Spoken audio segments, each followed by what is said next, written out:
Bueno, empezamos entonces, José María. Eh, a ver, estoy compartiendo pantalla. A ver, ahí Sí, estoy compartiendo. sí, sí, perfecto. Sí. Agrandalo si Bueno, querés. sí, ahí está. Muy bien, se ve perfecto. Bueno, bueno, compañeros, vamos a empezar con la segunda exposición de, creo que podemos decir, política internacional. Que en el caso de hoy, bueno, yo voy a salir un poco del tema de lo que veníamos hablando en el viernes pasado. Y, ahora voy a hacer algo más genérico, con una exposición, con bastante lectura, con las placas. La idea de las placas es un poco remitirnos a frases de Perón y partes de los libros de Perón y conferencias de Perón, eh, y después ampliar un poco lo mencionado, ¿no? Y entender, voy a empezar con la Constitución del 49, que si bien no hace estrictamente, digamos, a la política exterior, pero hay muchas cuestiones que parecen que ser sociales, que ya algo lo hablamos en la anterior exposición. Mi idea es ver cómo incide en el aspecto poder del poder nacional. Después, retomar un poco el concepto de tercera posición. En la vez pasada un poco hice notar cuáles eran las ligazones entre Perón y el poder de hecho de Estados Unidos, y cuáles eran los enfrentamientos entre Perón y otros poderes de Estados Unidos, y un poco cómo eso iba jugando con la relación fundamentalmente con Gran Bretaña. Algo mencioné muy por arriba cuando Estados Unidos, eh, o se ponía áspera las relaciones con Estados Unidos, viraba hacia la Unión Soviética, pero no hubo una cuestión ideológica, simplemente comercial. O sea, era todo un tema comercial. Eh, Después, adentrarme un poco en la defensa nacional, eh, ver cómo incidió, ¿no? Distintas cuestiones de lo económico con la defensa, y quería dar un esbozo de la situación antártica en la época de Perón. Un poco para este tema que lo vamos a ver mucho más adelante, eh, ya tener unos principios, ¿no? Bueno, lo que es importante de rescatar, o lo que yo voy rescatando de la Constitución del 49, ¿no? Eh, en el preámbulo, ya sabemos, es la famosa frase: socialmente justa, económicamente libre, políticamente soberana. Eso es lo que se incorpora al preámbulo de la Constitución del 53, dentro de la Constitución del 49. Y fundamentalmente, acá, estos derechos, los derechos del trabajador, la familia, la ancianidad, la educación, la cultura, entre ellos incluso el capítulo 4, la función social de la propiedad del capital y la actividad económica. O sea, digamos, no el beneficio económico, la ganancia, eh, cuando es excesiva, se menciona en la Constitución de que una parte tiene que devolverse al, a la sociedad. Eh, Esa devolución no significa una quita por parte del Estado, sino una reinversión. Ese era el concepto de la Constitución del 49. Bueno, vemos un montón de derechos: derecho de trabajar. El trabajo es el medio indispensable para satisfacer las necesidades espirituales y materiales del individuo y de la comunidad, la causa de todas las conquistas de la civilización. ¿Por qué lo traigo? Eh, el derecho a trabajar, más allá de lo que, por todo lo que sabemos a través de la historia del peronismo, esto, las necesidades espirituales. O sea, no es la mera retribución económica, material, sino que el hombre tiene inquietudes. A través de esta Constitución podemos establecer una definición antropológica del hombre, ya no solamente un elemento de consumo, un recurso de consumo o un recurso de producción, sino un ser con inquietudes, ¿no? Y esas inquietudes surgen de las necesidades espirituales. Y bueno, a partir de ahí, la retribución justa, capacitación, algo que fue el eje central que es el eje central de los sindicatos, las condiciones dignas de trabajo, bienestar, gozar mesuradamente de expansiones espirituales y materiales. Otra vez reitera, expansiones espirituales. Yo quiero recalcarlo porque en el mundo del mercado y en el mundo, digamos, del estatismo puro, no hay estas expresiones, no las ha habido. Cosa que dentro del peronismo, ¿y por qué dentro del peronismo sucede esto? ¿Por qué en la Constitución del 49? Como dice Perón en la comunidad organizada, somos herederos de una tradición, de la tradición grecorromana, a través de España. Eso no somos España, pero somos herederos de una transmisión filosófica que nos da una definición antropológica del hombre, donde mínimamente lo concebimos con cuerpo y alma, ¿no? U otros la pueden definir con espíritu, cuerpo y alma, que esto ya va más allá del mero hecho del deseo de consumir o producir. Bueno, esto es otra cuestión, derecho de la familia. ¿Cómo la define? La familia como núcleo primario y fundamental de la sociedad. Será objeto de preferente protección por parte del Estado, el que reconoce sus derechos en lo que respecta a su constitución, defensa y cumplimiento de sus fines. El Estado protege el matrimonio, garantiza la igualdad jurídica de los cónyuges y la patria potestad. Fíjense, ya en esa época hablaba de igualdad jurídica de los cónyuges. Recién esta bandera, en cierta medida, digamos, con algunas diferencias, hace muy poco que realmente se ha vuelto otra vez a utilizar, ¿no? Pero ya estaba escrita en la Constitución del 49. El Estado formará la unidad económica familiar de conformidad con lo que una ley especial establezca. El Estado garantiza el bien de la familia conforme a lo que una ley especial determine. La atención y asistencia de la madre del niño gozarán de la especial y privilegiada consideración del Estado. ¿Por qué? Porque la continuidad histórica de una nación fundamentalmente depende de esa relación, de la madre y del niño. Sin continuidad histórica, o mejor dicho, sin niño no hay continuidad histórica, sin familia no hay continuidad histórica.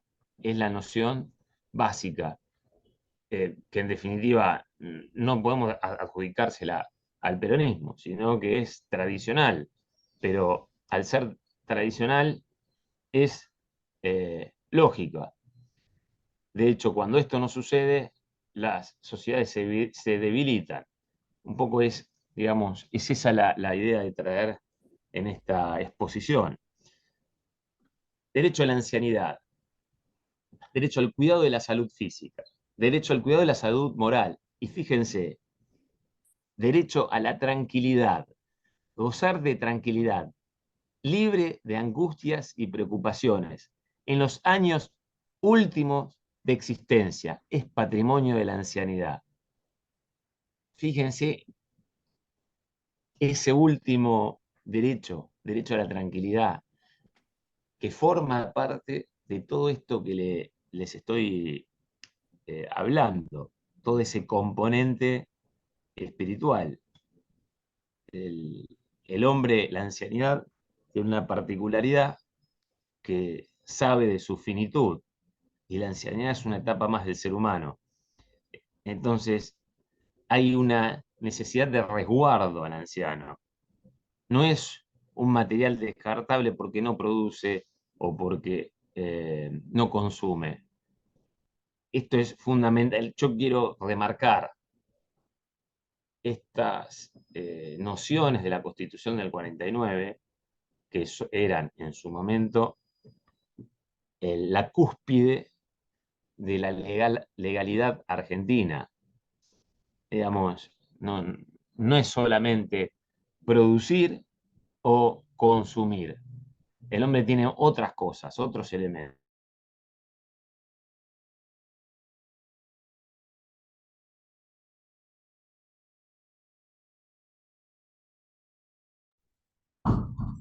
Estás muteado, José María.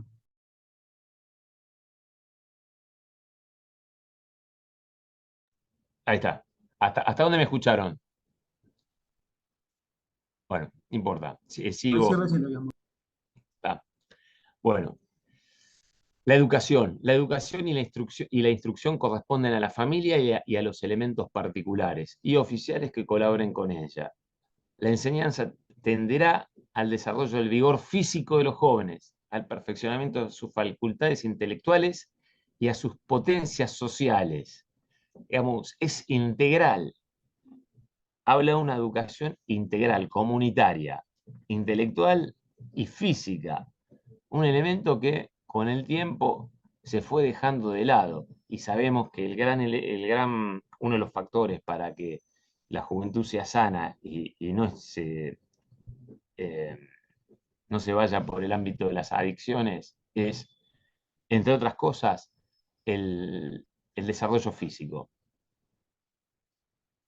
El capítulo 4, lo que yo les mencionaba al principio, en cuanto al beneficio económico, la función social de la propiedad, el capital y la actividad económica.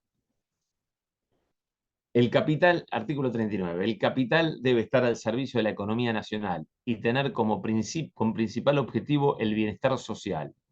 Sus diversas formas de explotación no pueden contrariar los fines de beneficio común del pueblo argentino. Digamos, para todo esto existía una estructura.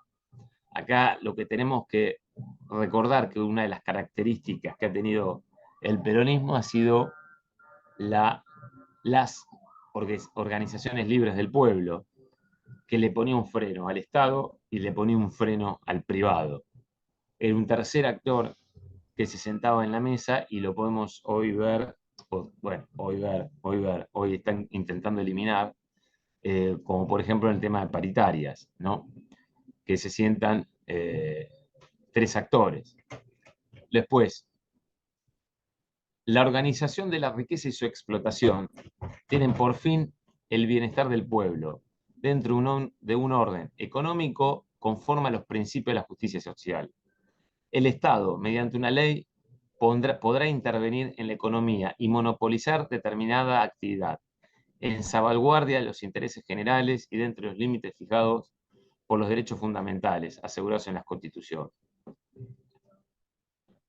Desde acá se desprende el control estratégico de los recursos del Estado. Fíjense que va en totalmente contradicción lo que sucede después con la Constitución del 94. Entonces, digamos,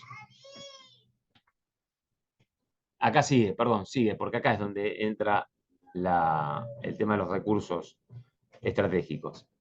Esto es largo, pero lo quería transcribir porque, digamos, se ha mencionado mucho, o se menciona bastante, el artículo 40. Continúa. Salvo la importación y exportación que estarán a cargo de 1949 del Estado, de acuerdo con las limitaciones y el régimen que se determine por ley, toda actividad económica se organizará conforme a la libre iniciativa privada, siempre que no tenga por fin ostensible o encubierto dominar los mercados nacionales, eliminar la competencia, aumentar usurariamente los beneficios. Y acá tenemos dos elementos, la usura y el monopolio. Evitar la usura y el monopolio. Fíjense que a veces dicen, no, el peronismo no es capitalismo. No, sí, el peronismo es capitalismo. Es un capitalismo no monopólico, que intenta tender a la competencia perfecta, La competencia perfecta es el ideal del capitalismo, es algo imposible que se dé si no interviene el Estado. Fueron todas estas medidas que quiere derogar el actual gobierno, como por ejemplo la ley de góndolas. No, o sea, digamos, eh, si, si desaparece el Estado, tarde o temprano aparecen los monopolios. Y si desaparece el Estado, tarde o temprano, la usura se incrementa. El siguiente párrafo, los minerales, las caídas de agua, los yacimientos de petróleo, de carbón y de gas, y las demás fuentes naturales de energía, con excepción de los vegetales, son propiedades imprescriptibles e inalienables de la nación, con la correspondiente participación en su producto que se convendrá con las provincias. O sea, acá el dueño del petróleo, recurso estratégico, o los recursos energéticos son recursos estratégicos, la base de la economía, la base del poder nacional, del potencial nacional, eh, están en manos de la nación, eh, no de las provincias, que después habrá una participación de las provincias, pero entran dentro de la planificación del Estado Nacional.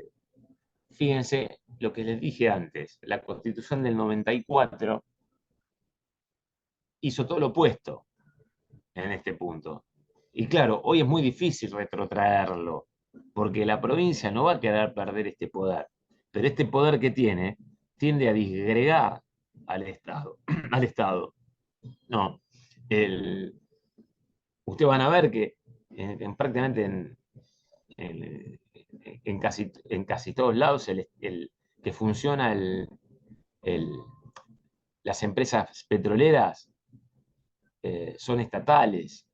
Por ejemplo, Arabia Saudita, Irán, Rusia, digamos, son empresas estatales, no les nombro Estados Unidos, porque Estados Unidos ya tiene otro tipo de conformación, hay muchas empresas privadas, ¿no?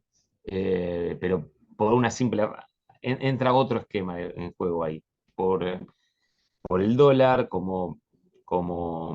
porque el dólar, la emisión de dólar, si bien se aprueba el Congreso, es un organismo privado, porque ese organismo privado, en definitiva, también se componen los capitales de empresas petroleras y bueno, cambia totalmente la composición y la dinámica en ese país que en el resto.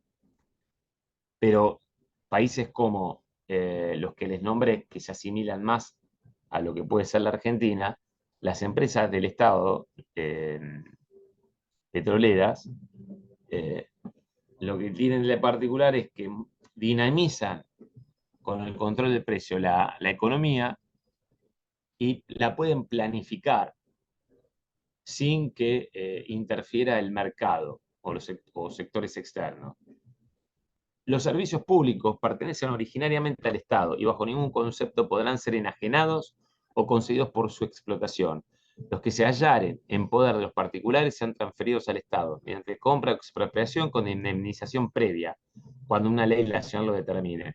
Otro elemento fundamental de la economía, el transporte. Fíjense, todas cuestiones que hoy están en tela de juicio.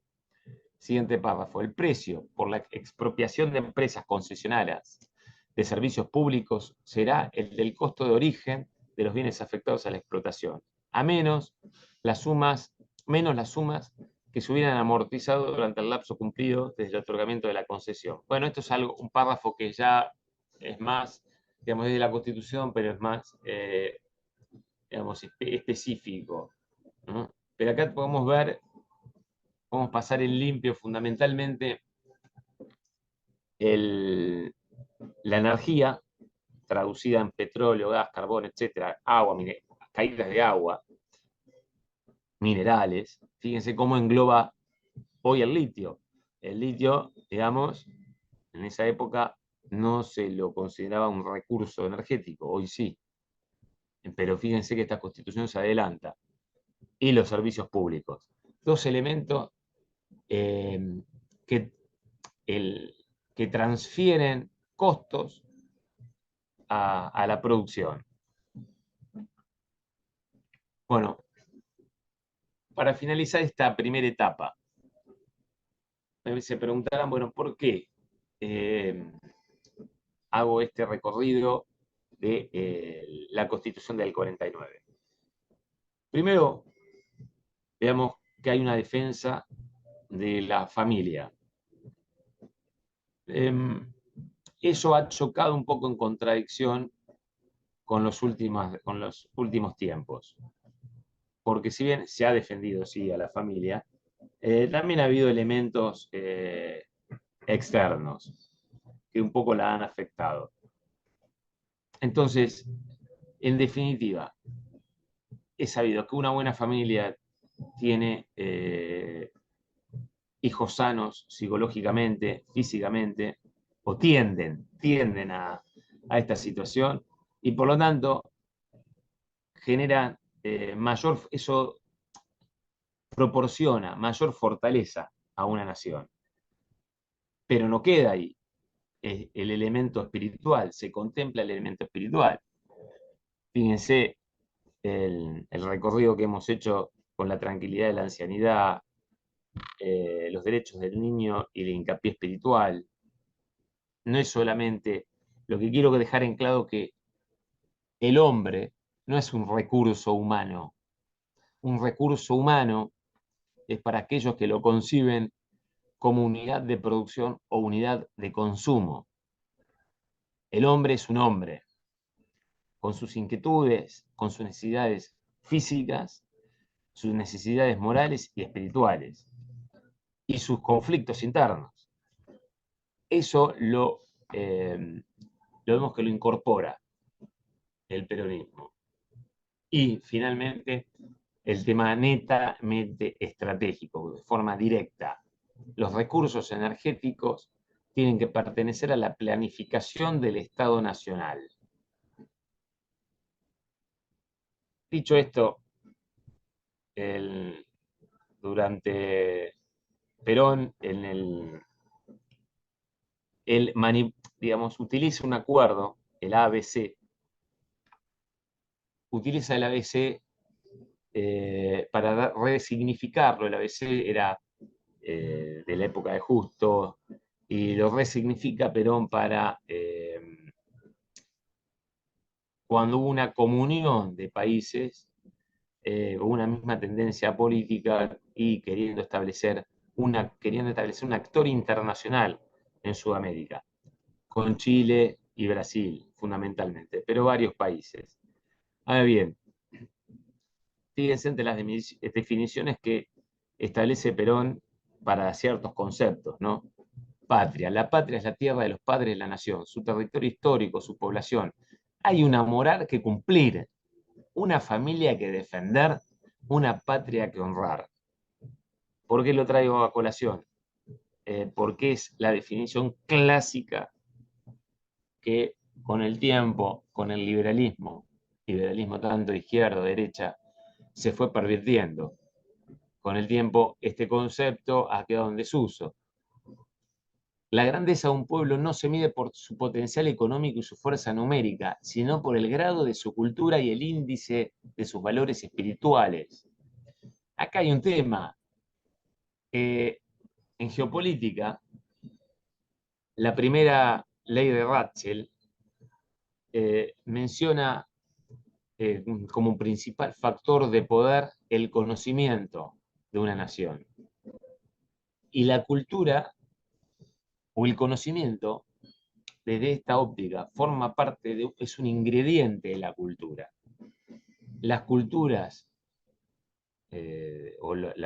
aquellas naciones con alto nivel cultural es porque tienen potencial económico, porque tienen fuerza numérica, si uno lo vemos a través de la historia. Ahora, me dirán, bueno, por ejemplo, Roma durante el imperio, la última parte del imperio, tuvo una gran decadencia moral. Bueno, llevó a la destrucción, tardó cerca de 200 años, pero empieza la decadencia por ser moral, ¿no? Por eso mismo acá se menciona el grado cultural y el índice de sus valores espirituales. Pero ¿Cómo define la tercera posición? Dice, implica poner la soberanía de las naciones al servicio de la humanidad en un sistema cooperativo de gobierno mundial. Es una actitud positiva que ofrece a la humanidad como solución de sus problemas. Esto lo dice Perón. ¿Qué pasa? Fíjense, el peronismo tiene una característica, que es nacionalista. Es nacionalista, pero no es un nacionalismo europeo, es un nacionalismo que se integra al resto de Sudamérica y que de esa integración se integra a los pueblos del mundo. No se integra al poder mundial, sino a los pueblos. ¿Y esto cómo lo hemos visto? Lo hemos visto que a través de la tercera posición, las distintas, el intento de armar un bloque con los países africanos, con los países asiáticos. La existencia del tercer mundo, enfrentados a los actuales imperialismos, constituye el intento de liberación que gravita hacia la integración histórica que ha de ser simultánea a la integración geopolítica.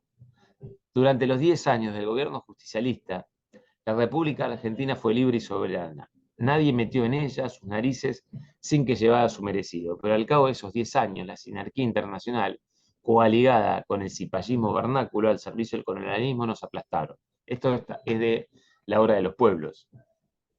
Nuestra patria, al afirmar su deseo de unidad continental, se siente más dueña de sí misma y más dispuesta a seguir defendiendo la integridad de su existencia, el respeto a sus instituciones y a su modo de ser. América vive para sí y para la civilización, vive para el mundo, pero vive con el presentimiento, casi diría con la certidumbre, de que debe hallarse unida y preparada para desempeñar la misión que algún día puede encomendarle el destino. Acá nos está marcando la unidad americana. Yo les voy a decir dos elementos. Uno que lo sabemos, que es el idioma. Hay un segundo elemento que también lo sabemos, pero generalmente no se menciona. Vivimos, los que hablamos el idioma español, vivimos más o menos en los mismos meridianos. ¿Qué significa esto? Que yo quiero hablar con México a las 4 de la tarde, en México va a ser la 1 de la tarde. Pero yo quisiera hablar con Japón a las 4 de la tarde, van a ser las 4 de la mañana en Japón. Entonces se dificulta la comunicación por una diferencia horaria, mientras que la ventaja que tenemos en el mundo americano es que se habla español y que la comunicación es más sencilla porque tenemos los mismos ritmos horarios. Esto un poco es lo que está atrás de lo escrito. Y la misión que algún día puede encomendar el destino. Perón creía que era inevitable una tercera guerra mundial. En un principio creía que iba a ser durante los primeros 2 gobiernos. Después, ya no tanto. Pero lo que sí es cierto es que generalmente cuando se tienen armas, los países tienen armas, se usan. Tarde o temprano se usan. Entonces, dado que el continente sudamericano se encuentra, dentro de todo, lo más alejado de los conflictos, los grandes conflictos, a las líneas, los ejes de conflicto internacional, somos como un resguardo para la humanidad. Esa era la idea que concebía el general Perón. En el discurso del 28 de noviembre en el Teatro Colón, hablando un poco del sistema internacional. El capitalismo, señores, en el mundo es muy retaseado. Los demás comienzan a evolucionar hacia nuevas formas. El sistema estatal absoluto marcha con la bandera del comunismo en todas las latitudes y parecería que una tercera concepción pudiera conformar una solución aceptable, en que no llegaría al absolutismo estatal ni podría volver el individualismo absoluto del régimen anterior. Sería una solución equilibrada de las fuerzas que representan el Estado moderno, para evitar la aniquilación de una de esas fuerzas, para unirlas y ponerlas en marchas paralelas en que armónicamente la fuerza del capital y el trabajo se pusieran a construir el destino común. Bueno, claramente acá nos menciona el estatismo por un lado y el libre mercado por otro. Esa diferencia que es la tercera posición. Porque acá hay otro tema. La tercera posición no es la tercera posición solamente en el sistema internacional. Es la tercera posición doctrinal. Porque hay una ideología, había en ese momento una ideología política, el marxismo, sin desmerecer a Marx, y una ideología económica, que era el libre mercado, las teorías monetarias, ¿no? Porque eso no deja de ser ideología también. Las ciencias económicas dejaron de ser ciencias económicas para empezar a ser ideología. Y sigue en otra conferencia, en los discursos del general Perón en la Confederación de Intelectuales del 2 de mayo del 50. En primer lugar, el peronismo no es sectario. Algunos dicen que es un partido centrista. Grave error. El partido centrista, como el izquierdista o el derechista, es sectario.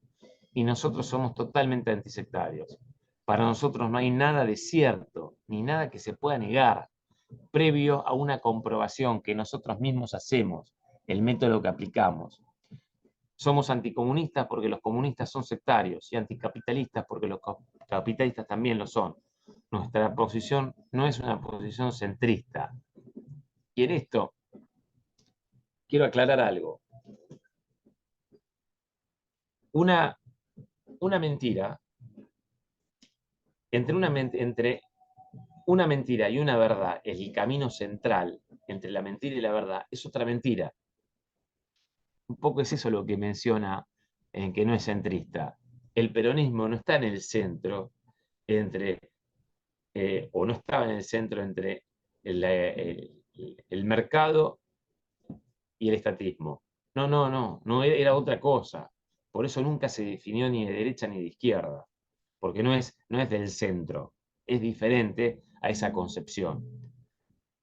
El peronismo tiene su propia doctrina imbuida de los valores tradicionales del auténtico, de la cultura mediterránea.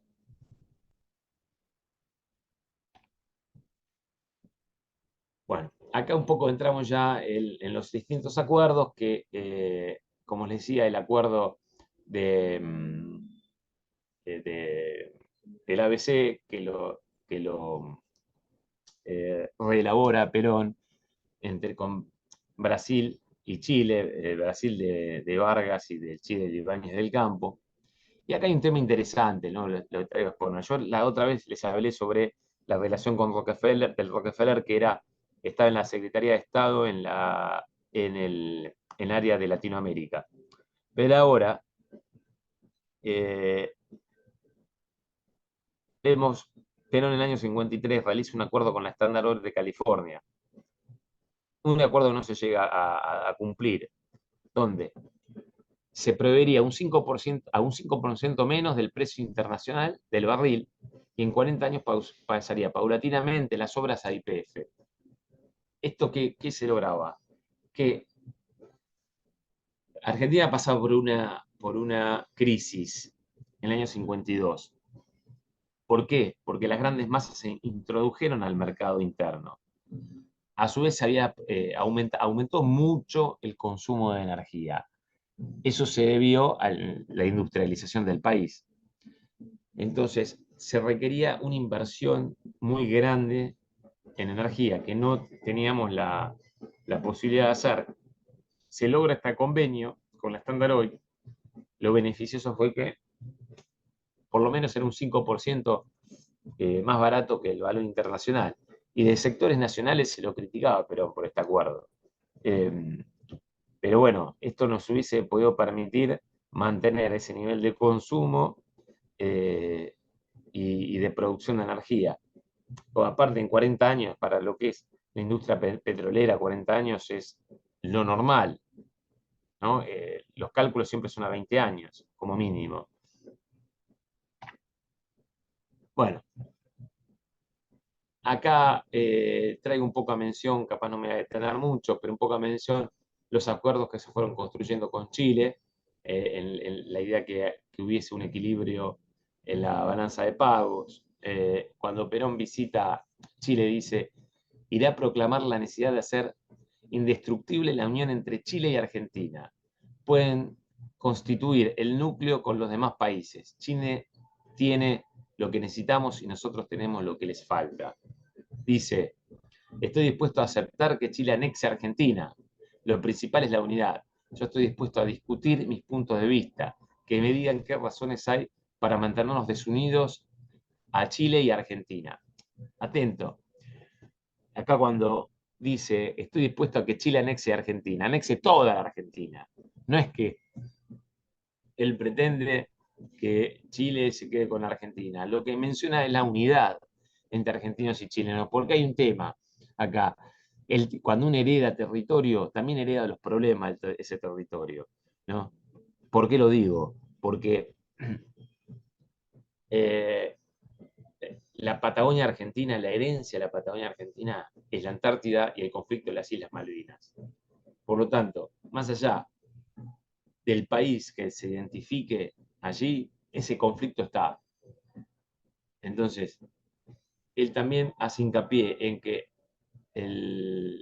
tenemos un origen común con Chile, tenemos toda una historia común y como el resto de Sudamérica, pero fundamentalmente con Chile. Entonces, fíjense cómo dos gobiernos nacionales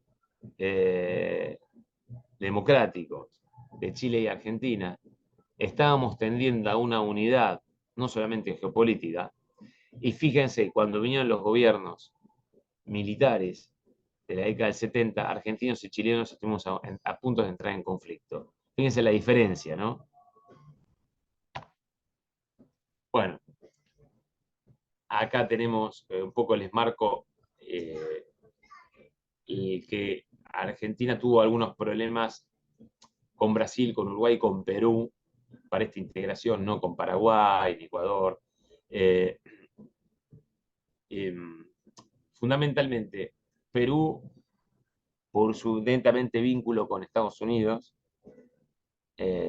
Uruguay, porque siempre ha sido a través de Uruguay que los capitales británicos han manejado lo que se llama la hidrovía o la cuenca del Plata, y Brasil por Itamaraty, que es la Cancillería del Brasil, que nunca dejó de tener un carácter imperial.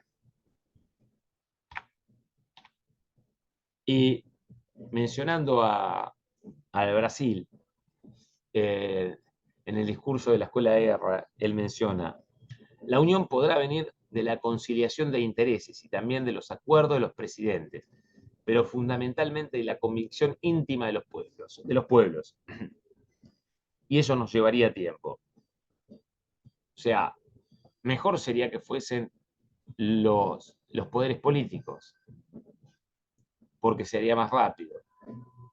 Y él advierte, Itamaraty, que es la Cancillería, ha soñado desde la época de su emperador hasta nuestros días con una política que se ha prolongado a través de todos los hombres que han ocupado ese difícil cargo en Brasil. Es lo que le menciona la política imperial. Debe desmontarse todo el sistema de Itamaraty y deben desaparecer esas excrescencias imperiales que constituyen, más que ninguna otra razón, los principales obstáculos para que el Brasil entre a una unión verdadera con la Argentina. El ABC prácticamente se destruye cuando se suicida Getúlio Vargas. Y bueno, pero fíjense, con sus más y sus menos, cómo a posterior nace el Mercosur con Brasil, y la necesidad de Brasil de tener un socio comercial como Argentina. El Mercosur, con todas sus falencias, no nace con la época de Menem, nace antes, algo que se fue dando de a poco, ¿no? Desde la última parte de los gobiernos militares, el gobierno de Alfonsín, y se termina de constituir con Menem. Pero quiero decir, es algo que van haciendo una necesidad más allá de los gobiernos liberales, ¿no? Bueno, acá les vuelvo a mencionar, el Tratado ABC sostiene que la inserción en el mundo de posguerra debía hacerse en coordinación con Brasil y Chile, dado que separados no se tenía ningún poder de negociación ante los dos bloques. Después se buscaba integrar el resto de los países de Sudamérica. Fíjense que en gran medida Bolivia, Paraguay y Perú, Bolivia y Paraguay tienen que ver con la cuenca del Plata, y Chile y Perú tienen que ver con la salida al Pacífico. Estaban en toda integración de Sudamérica. Ahora fíjense que no se menciona Colombia y Venezuela. Bueno, ¿yo qué les traigo acá? El lado izquierdo, el mapa de colores, es el mapa como un poquito más, un poquito menos, es la visión norteamericana de Sudamérica, en la cual Sudamérica en realidad empieza al sur de Venezuela y Colombia. ¿Por qué? Porque consideran el mar del Caribe mar interior norteamericano. Después, obviamente, en el punto 4, el 5, el 6, distintos nombres.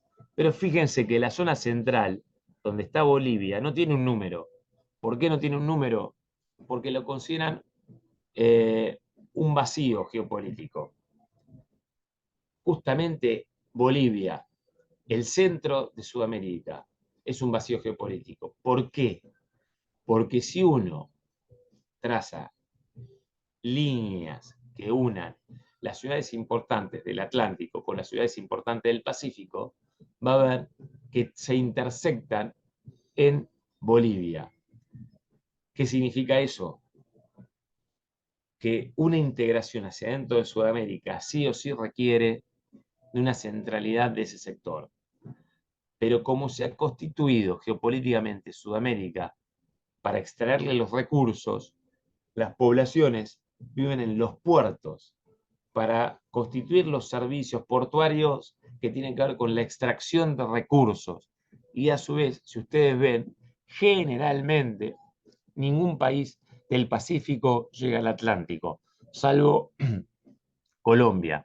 Pero al ser un mar interior, el Caribe, norteamericano, acá lo que nos muestra este mapa son todas las islas que limitan el paso libre sobre esa región. Por eso Colombia y Venezuela están encerrados. En el otro extremo, el otro mapa, yo planteo un esquema diferente. Respeto esa visión norteamericana porque hoy no se tiene capacidad de entrar en conflicto con esa posición geopolítica.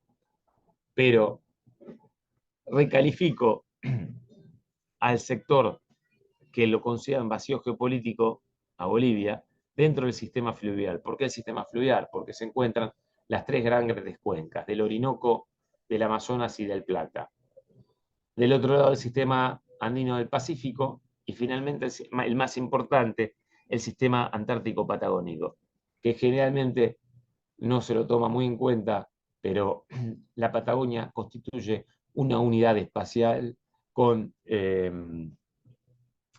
la Antártida, con toda la Antártida. Acá solamente vemos la península antártica. Pero digo, esto es la concepción cuando se hablaba de la isla sudamericana, cuando Perón dice unidos o dominados, es la concepción geopolítica sudamericana. Bueno, para hablar un poco ahora de su concepto de defensa, antes de ser presidente, decía, pero los humanos de barro fuimos amasados, y siendo la célula constituyente de las naciones, no podremos hallar jamás la solución ideal de los complejos problemas de todo orden social, económico, financiero, político, que asegure la interrumpida paz universal. O sea, él contrapone a la famosa paz perpetua de Kant y el idealismo que en el sistema mundial, que fue a partir del fin de la Segunda Guerra Mundial, él expresa una clara posición realista, opuesta al sistema idealista. ¿Dónde está la diferencia? Dice, el conflicto siempre va a estar. No va a ser posible evitar el conflicto. Por eso, en sus conclusiones menciona, La guerra es un fenómeno social inevitable. Y a las naciones llamadas pacifistas, como no es evidentemente la nuestra, si quieren la paz, deben prepararse para la guerra. Concepto latino. La defensa nacional de la patria es un problema integral que abarca totalmente sus diferentes actividades, que no pueden ser improvisadas en el momento en el que la guerra viene a llamar a sus puertas, sino que una obra de largos años de constante y concienzuda tarea, que no puede ser encarada en forma unilateral, como es su solo enfoque por las Fuerzas Armadas, sino que debe ser establecida mediante el trabajo de gobierno, instituciones particulares y de todos los argentinos, cualquiera sea su acción, su esfera de acción, que los problemas que abarca son tan diversificados y requieren conocimientos profesionales tan acabados que ninguna capacidad ni intelecto pueden ser ahorrados. Y finalmente, que sus exigencias solo contribuyen al engrandecimiento de la patria y a la felicidad de sus hijos. Y en síntesis, la guerra es tan compleja que no solamente un problema de militares, sino de todos los elementos de la nación. Esto es una posición que se domina en la teoría de las relaciones internacionales claramente realista. Bueno, y un poco para, digamos, en esa concepción realista, una política exterior no tiene sustento si no tiene atrás medios militares. Y acá les quiero traer, dentro de estos medios militares, aquellas fabricaciones que se hicieron en la Argentina, en la que hoy se llama fábrica de aviones, que antes era la fábrica militar de aviones, donde en la época de Perón trabajaron 15.000 trabajadores especializados. Y podemos observar uno de los primeros aviones a reacciones del mundo, el Pulqui 1, el IA-33, otro avión, cazabombardero, de la época de esos años, el Calquín. Bueno, y acá les traigo estos dos aviones. Bueno, no sé si para los que saben de aviones, es el Urubur, tiene la forma, el diseño de un avión que fue el que se llamó furtivo, que no lo podían ver los radares, fabricado por Estados Unidos. Y justamente uno de los elementos que hacían que ese avión, el F-117 norteamericano, no pudiera ser visto y fuera de lo último en la de fines de los 80, era en parte por el diseño. Y que lo podemos ver cómo prosigue en el ala delta. Fíjense, acá se los marco, el F-117 Nighthawk furtivo de Estados Unidos. Fíjense la similitud. Lo que pasa, estamos hablando de más o menos 40 años de diferencia entre uno y otro avión. Pero esto fue desarrollo, el Delta, el Ñancú, fueron desarrollos de la fábrica militar de aviones. Ahora bien, no quedó solamente en una fábrica de aviones. También vemos los astilleros Río Santiago, del año 53, con 8.000 trabajadores. Perón decía, la política marítima del peronismo era contribuir y crear la independencia económica de la nación, y procurarse el necesario abastecimiento de materias primas, suministrando servicios nacionales de transporte al gran volumen del comercio internacional. Después vemos, solamente en flete marítimo gastábamos 400 millones por año, porque carecíamos de flota propia. Ahora tenemos una flota de 1.200.000 toneladas. El importe de las fletes no irá a las compañías extranjeras, sino a nuestras propias empresas. Lamentablemente, la empresa estatal, la flota estatal, se termina de privatizar en la época de Menem, y algo que nunca más se recuperó, siendo que hemos tenido los recursos y habíamos recuperado Río Santiago, allá en la isla Maciel. Ahora, también la industria del acero, que digamos, había fundado ya anteriormente el general Sabio. Acuérdense, yo le dije que el general Sabio formó parte del Consejo de Posguerra del año 44, que lo lideró Perón. Fíjense que posterior de eso se crea el Plan Siderúrgico Nacional, aprobado por ley en 1947, conocido como el Plan Sabio. Pero después tenemos los esfuerzos que hizo el coronel Pujato para el desarrollo antártico. La Argentina, si bien empieza en la Antártida manteniendo una continuidad a partir de 1904, el general Pujato abrió varias bases y en 1955 se iba a fundar la primera ciudad en la Antártida. Lamentablemente el golpe impidió que este proyecto continuara. Bueno, ya para ir finalizando, quiero hablar un poco del plan Kissinger, que si bien yo no quiero salirme de los primeros dos gobiernos de Perón, lo interesante del plan Kissinger, que tiene que ver con lo primero, con la primera parte, es un plan que presentó a Nixon y ya veía venir la crisis del capitalismo producto del exceso de consumo y de producción. Pero es la crisis del capitalismo, no es la crisis de la humanidad. Lo que pasa es que ellos quieren mantener el capitalismo a costa de la humanidad, que es distinto. Y dice, propone llevar políticas de control de natalidad, directas o indirectas, dando un ejército de pobres puede alterar el control que ejercen las oligarquías serviles al capitalismo liberal de derecha o izquierda. Esto es lo importante para mí, es que se retenga el control de natalidad. En ese momento la control de natalidad. Otros dicen que la necesidad de reducción directamente de población. ¿Por qué? Porque ya se sabía en ese momento de que la economía iba a cambiar, estamos en proceso de cambio y mucha población mundial va a quedar afuera. Y en vez de ser la economía al servicio del hombre, termina siendo el hombre al servicio de una oligarquía. Bueno, hay una respuesta de Perón. Perón decía, sobre el aumento de la población mundial, las guerras y el control de la natalidad. Se doblará la población de la Tierra. Se va a tener que producir la integración universal.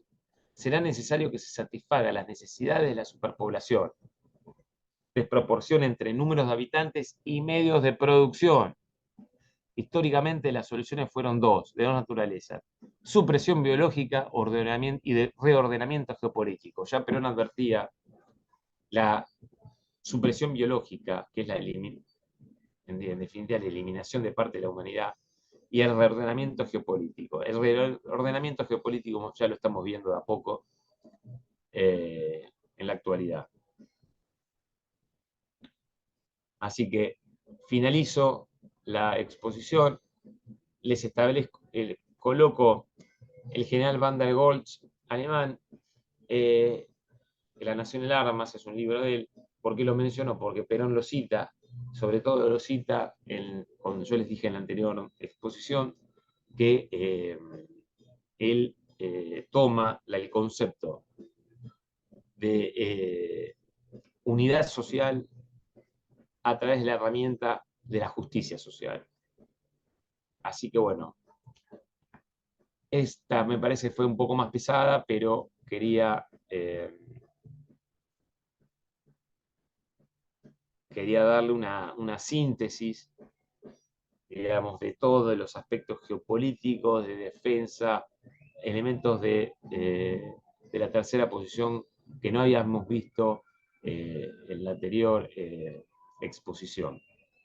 Así que me gustaría ahora que los comentarios que tengan los compañeros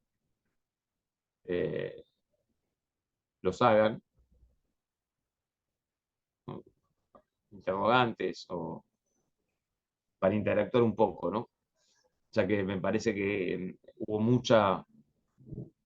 El concepto de esta clase era poder mostrarles frases, pero en textos, ¿no?, que avalen o que se hagan entender mejor la doctrina.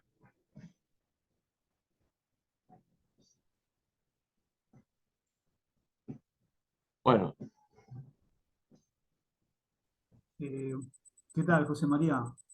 Sí, Bueno, no, era- solamente para romper un poco el hielo y decirte que es excelente la exposición, que bueno, muchas de las cosas que estás diciendo las sabía, pero muchas otras no. Y actualizar realmente el conocimiento. Y bueno, pienso que la construcción tendría que ser volver un poco o arrancar de la Constitución del 49. Muchos de los compañeros nos dicen que ya no se puede, que qué sé yo, pero bueno, si se pudo hacer tantas reformas como hasta ahora, se podría volver a arrancar desde ahí. No sé, no sé sí, por qué sí. se niegan a querer volver a algo que aparte fue truncado por un golpe militar. Se derogó con un decreto. Bueno, se dice que Isabel Perón quería volver a- a establecer la Constitución del 49, el año 76. No lo hoy no lo podemos saber ya, ¿no? Pero también hay otro tema, porque podemos encontrar contradicciones con la actualidad, ¿no? Está bien. Pero el mundo es distinto. No quiero decir con esto que si el mundo es distinto la moral cambie, no. Lo que quiero decir es que hay fuerzas externas que son inevitables, ¿no? El peronismo siempre tuvo un realismo político. Nunca se enfrentó, eh, se enfrentó en un conflicto que se sabía que se perdía. Es el ABC de la estrategia. Entonces digo, es importante, por ejemplo, el tema de la familia, ¿no? Es muy importante que lo tengamos presente, pero sabemos que hay fuerzas internacionales que invierten infinidad de financiamiento para eh, lo que se puede llamar el progresismo, ¿no? Que no tiene nada que ver con el progresismo, ¿no? Pero bueno, hoy no te puedes enfrentar ante ese poder, pero lo que sí puedes hacer es, bueno, recuperemos, tengamos presente lo que fue la Constitución del 49 y los elementos que integraron la mejor época de la historia de nuestra nación. Porque capaz en algún momento, si nos podemos constituir como un actor internacional entre los países de Sudamérica, podemos volver otra vez a ese cauce. Es un poco ese el concepto, ¿no? Está bien, pero por ejemplo, el tipo hace este DNU, que es una cosa anacrónica totalmente, una cosa de loco, que realmente es de loco. Y sin embargo es algo que es viejo, anacrónico, y lo pone como algo nuevo. Y nosotros tomamos el guante y vamos a discutir sobre lo que los tipos nos plantean. Nos hacen discutir y nosotros mordemos el anzuelo y vamos y discutimos sobre cosas que no tienen discusión. ¿Por qué nosotros no podemos plantear lo de la Constitución del 49? Los tipos van a la época de Roca, no sé, van más atrás todavía. Pero para mí, disculpa, parece mucho peor que todo eso, porque la verdad, este liberalismo que él plantea, como mínimo se murió en el mundo en el 30, Claro. algo mínimo, digo, a ver, no sé, la verdad, bueno, no sé, vivimos discutiendo cada vez nos vamos más atrás en el pasado, es increíble. Es de loco. No, no, es total, total. A ver, el artículo 40, el problema, por ejemplo, tenés el artículo 40, el de los recursos naturales. Sí. Eh, ningún gobernador va a pretender perder ese recurso. Ah. ¿Explico? Ahora, Bien, bueno, pero eso se puede llegar a plantear, como dijiste vos, dándole algunas, ¿cómo es la palabra? em, sí, negociamos. Algún otro beneficio, negociar algún otro beneficio, integrarlo, porque el tema es un poco lo que dice Daniel, que tenemos que ir a una democracia integrada, yo le digo democracia participativa, en el cual nos sentamos dentro de una nación de todos. Por ejemplo, el tema del problema yo creo que está centralizado el gobierno nacional, que hoy lo dejó en claro Milei, con esto de que voy a fundir a las provincias. Una locura total. O sea, él está en otro planeta, vive en otro país, en la país de la capital federal vive. Entonces, es una locura total. Yo creo que ahora es el momento adecuado para poder recuperar todo eso, porque puso blanco sobre negro las locuras que están planteando. la posibilidad de la toma de conciencia hoy en día. Sí, sí, Con el sí. menemismo no lo podíamos Claro, tener, con Alberto totalmente. menos. Totalmente, sí. Ahora la toma de conciencia es medio como que no podés salir de ahí. Sí, claro, es el momento de poder recuperar estas banderas, ¿no? Justamente cuando viene, se un descreimiento total y encima viene este gobierno a pretender destruir todo, sí, es una buena posibilidad que hay, ¿no? Pero eso lo tiene que hacer la política, ¿no? Hola, Bien, buenas tardes. ¿qué tal? ¿Qué tal? Mi nombre es Verónica Gadea, soy de acá del Partido de la Costa. Quería hacerte una pregunta. Sí. ¿Crees que estamos en posibilidades en algún momento de volver a reformar la Constitución?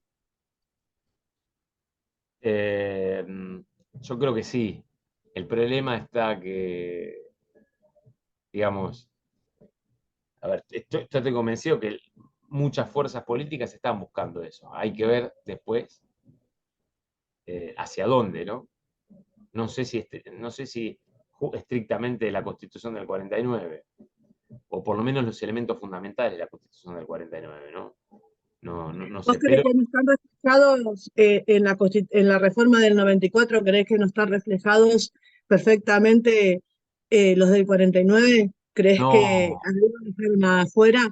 no, para nada. Y es más, si te voy a decir algo, la Constitución del Chaco del 51 Sí, establecía que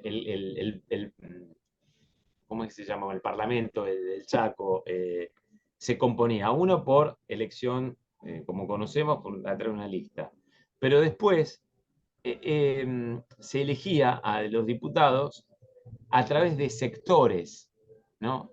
O sea, que estuviese ya el, su ¿cómo? situación, estatizado según la situación se los elegía, sí. Claro, entonces, ¿qué pasa? Llegaba un diputado que conocía, representaba un sector y lo conocía. No era, Sí.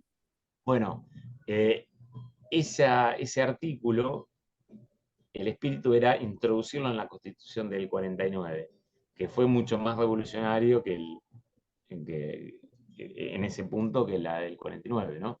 Eh, Ujú. pero vos me decís, y nada, no sé, ya realmente, yo creo que sí, como planteaba Marcelo, de que esto es un momento propicio para replantear varias banderas del peronismo tradicional, yo creo que eh, también podría, o en una segunda instancia, eh, replantearse esta posibilidad, ¿no? De la reforma de la Constitución, ¿no? A ver, ahí vi que alguien escribió. A ver. Tengo pregunta Sí, para hacerte. Disculpa, ¿no? no estuve en la anterior, pero bueno, hoy me pude conectar. Estabas hablando en un momento, porque tomé nota, ¿sí? Del comunismo y del anticomunismo, ¿no?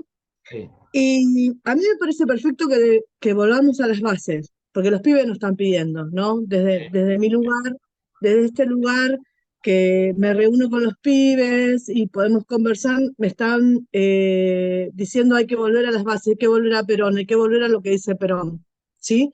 A mí eso me parece genial.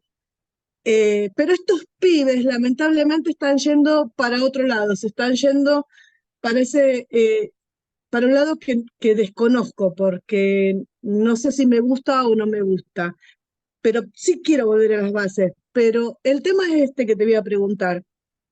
Cuando hablamos de comunismo y anticomunismo, hoy parte del comunismo, y eso es lo que quiero preguntarte, parte del comunismo está dentro de un proyecto nacional y popular, ¿no?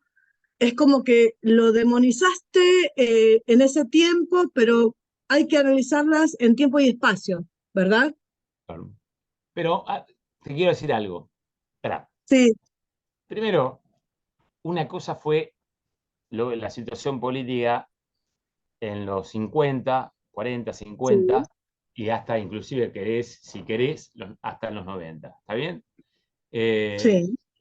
bueno, digamos, los 80 difiere, pero llegamos hasta la caída del comunismo. ¿Ah?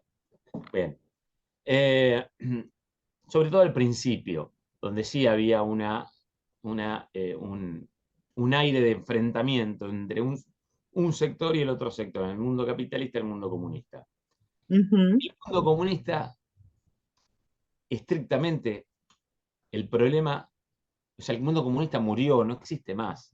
¿Bien? No, totalmente. Hoy hablar de comunismo, digamos, no dice nada, nada.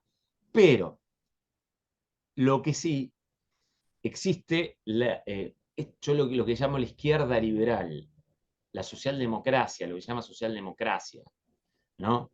Que en definitiva es algo que se impuso en los organismos internacionales y que busca en definitiva la destrucción de los pueblos, ¿no? O sea, los pueblos se destruyen sin un Estado, ¿no? ¿Quién protege al pueblo, al ciudadano común, si no está el Estado? O si el Estado está copado por el sector financiero.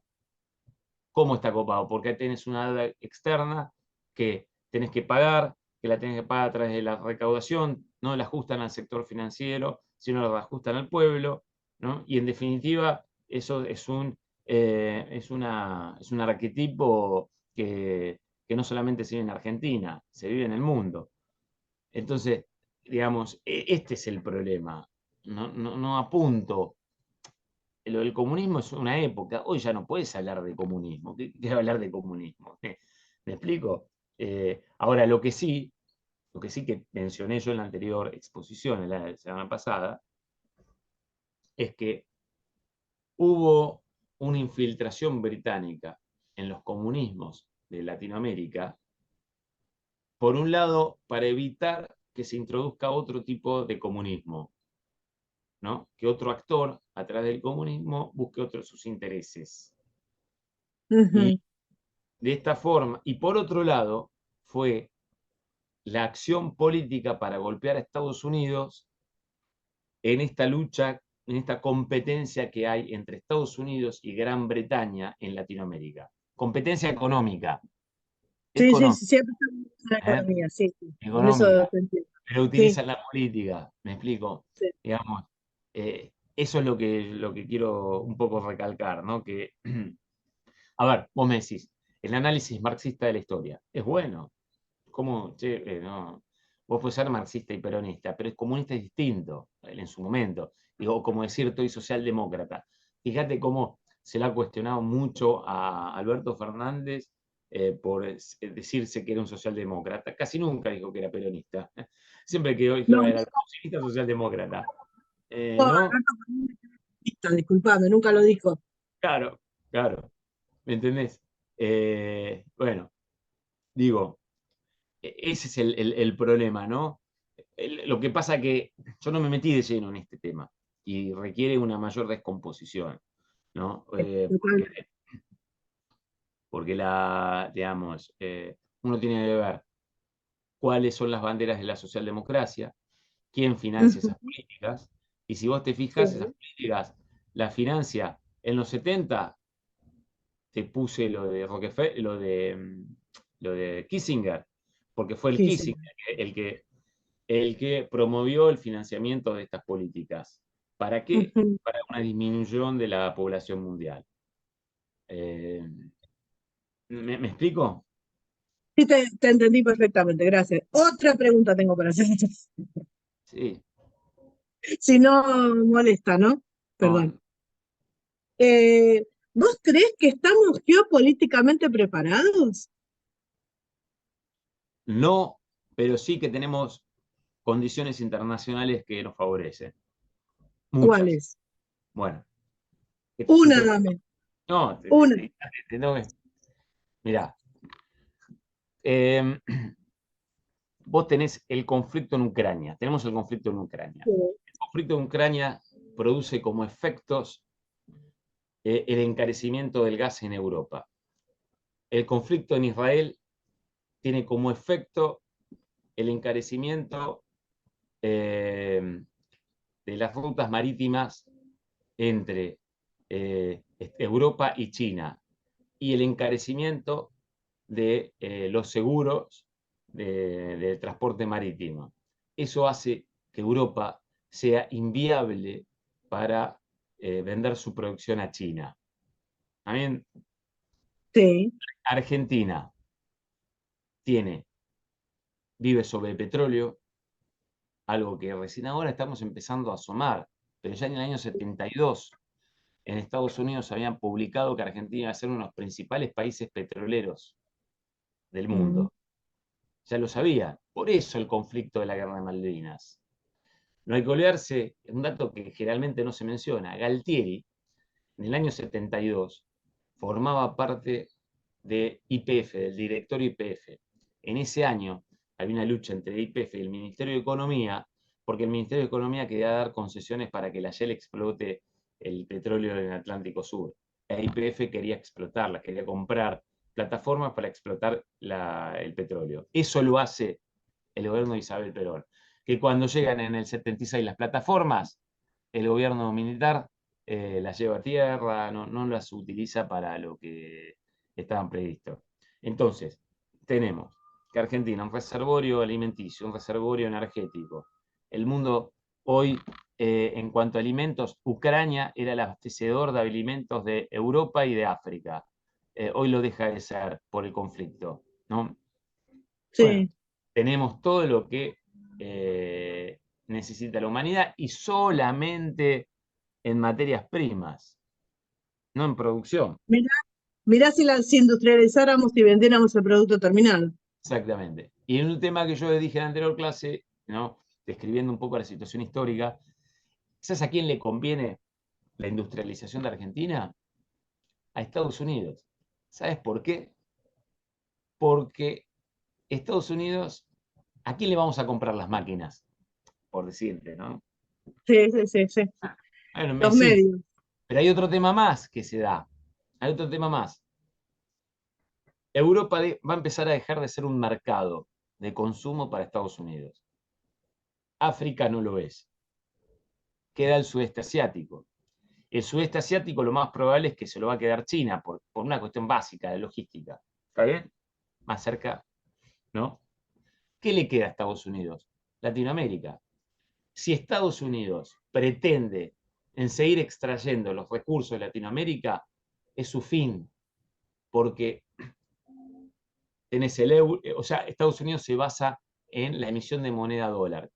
El dólar está, por el nivel de endeudamiento de Estados Unidos con la Fed, está herido de muerte el dólar.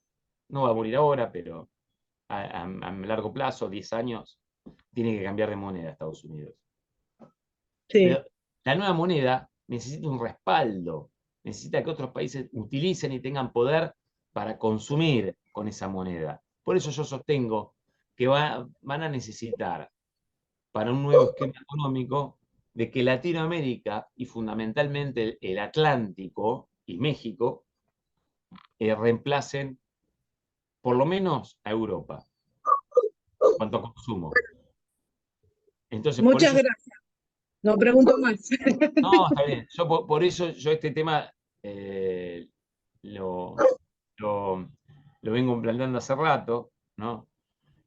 Y no es que vaya a Estados Unidos a nosotras a salvarnos, no, para nada. Lo No, que digo es que tenemos una posibilidad, una ventana abierta, porque aparte hay otros elementos. Acá en Sudamérica, o sobre todo en Argentina, Atlántico Sur, hay un conflicto o una competencia muy grande entre Gran Bretaña y Estados Unidos. Lo que pasa que también, eso lo voy a mencionar en otro, ya cuando salga un poco de la época del peronismo, lo voy a mencionar puntualmente porque es un tema que trabajé hace un año atrás y lo mantengo, ¿no? Eh, que bueno, un poco para, yo quiero romper con esa idea de que los aliados son siempre aliados, que Gran Bretaña y Estados Unidos son siempre aliados, son aliados, que de otra cosa es entrar en un error.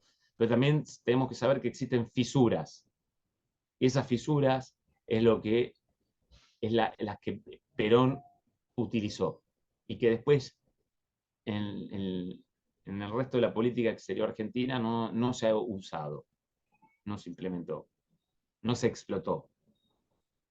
Bueno, si quieren alguna pregunta más o algo, porque ya en un ratito lo vamos a dar por terminado porque es viernes y capaz están todos cansados, ¿no? Y aparte me parece que fue medio pesado lo de hoy. No, estuvo muy interesante. Te quería mencionar, se me cortó el, Audio. el Zoom. Ah, El Zoom se cortó, ahora me puedo enganchar. Hay un proyecto de constitución en el 74. sí, pero el proyecto de Constitución del 74 tenía como base la del 49. Claro, habría que rever eso, ¿no? Sí, lo que pasa es que también acá hay otro tema, el modelo argentino. Vos fijate cómo los dos planes quinquenales de Perón nacen en el Consejo Posguerra del 44. Fueron 8 meses de trabajo de lo mejor de la Universidad Argentina. Y en el año, cuando en el modelo argentino, fueron más de 1.500 reuniones que tuvo Perón con distintos sectores, ¿no? Que fue una especie, algo similar al Consejo Posguerra. No fueron reuniones de tomar un café, sino de síntesis de la cual después surge el modelo argentino, ¿no? Que lo pueden encontrar en internet, ¿no? Sí, sí, sí, lo tengo, lo tengo. Eh, digo, entonces, fíjense, todos los gobiernos han de planificar, planificar, planificar, pero ninguno ha planificado. Los únicos que han planificado fueron los gobiernos de Perón. No. Tal cual. Bueno, Bueno, no sé gracias. si alguien quiere anotar.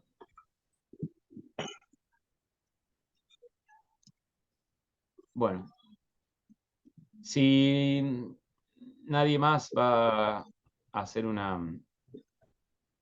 Ah, acá decía Lorenzo Saad.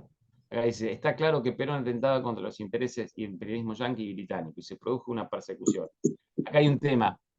Claro, Perón tenía intereses nacionales eh, y actuaba con lo que llaman en la teoría de las relaciones internacionales con realismo político. El realismo político lo que busca es la obtención del poder aumentar el poder nacional, ¿no? Entonces se basaba en función a intereses y bueno, esos intereses chocaba, ¿no? Entonces, ahora, cuando chocan los intereses hay negociación. Lo que pasa es que hay temas que no vimos, por ejemplo, con Gran Bretaña, que no sucedía con Estados Unidos. Con Gran Bretaña tuvimos varias movilizaciones militares, ¿no? En el Atlántico Sur, en la Antártida, ¿no? Que no vimos con una cuestión de tiempo, de nuestra exposición. Y después lo que sí habíamos visto en la anterior exposición fue la, la situación triangular entre Argentina, Gran Bretaña y Estados Unidos. Y ahí se notaba claramente que Gran Bretaña y Estados Unidos no eran aliados en todo.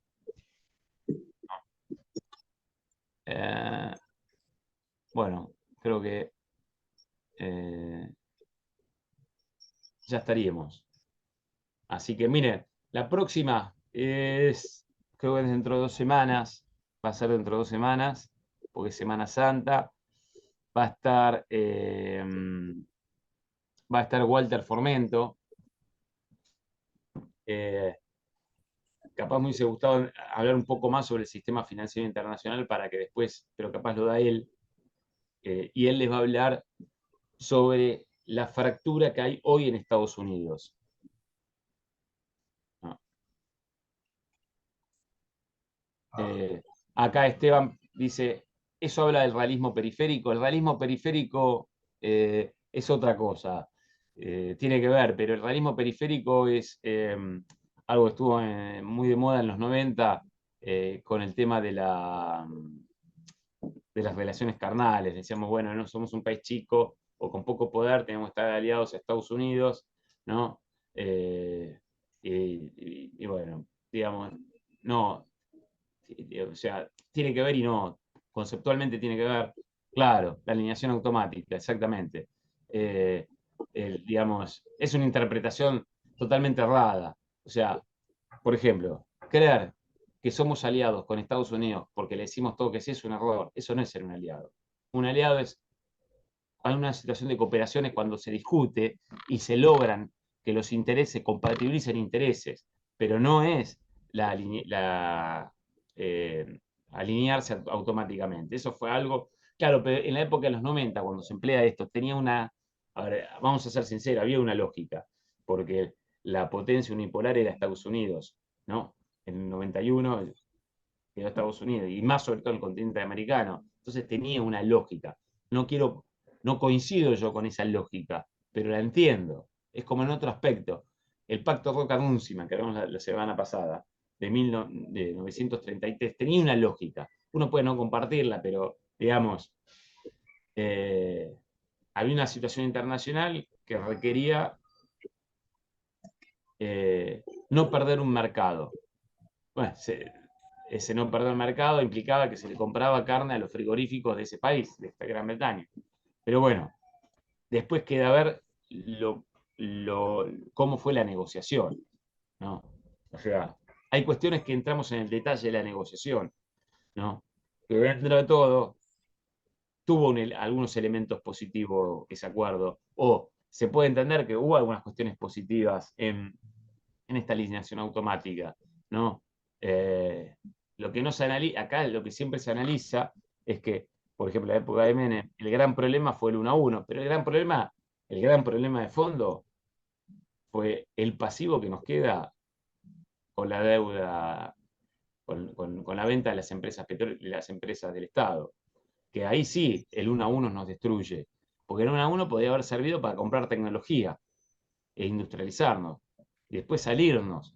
Una vez que logramos recuperar capacidad industrial, que se perdió durante la dictadura militar, pero no se hizo eso. Las tasas de interés estaban altas y uno de los factores fue la acumulación de deuda, después para mantener una UNE. Esa acumulación de deuda tiene mucho que ver el quedarnos con el pasivo de las empresas del Estado. Y dio casualidad que las empresas del Estado, las empresas privadas que compran las empresas del Estado, que tenían bandera española, en ese momento eran de capitales británicos. Pero como tenían la bandera española, y venían gallegos como directivos, se creían que eran los dueños los gallegos, pero eran los británicos. ¿No? Bueno, les decía, Walter Formento va a estar el viernes que viene, el otro viernes. Bueno, él tiene escrito La crisis mundial, donde detalla perfectamente esta diferencia que hay, esa competencia que hay al interior de la oligarquía anglo-norteamericana. Así que, bueno, nada, les recomiendo la exposición de Walter. Por mí nada más, nos estaremos viendo el próximo viernes, el otro viernes, el otro no, dentro de 2 semanas. Bárbaro, gracias, José María. No, por Nos nada, vemos. compañero. Hasta la próxima. Hasta la Muchas próxima. gracias, muchas gracias por la charla. No, por favor. Gracias, muy bueno.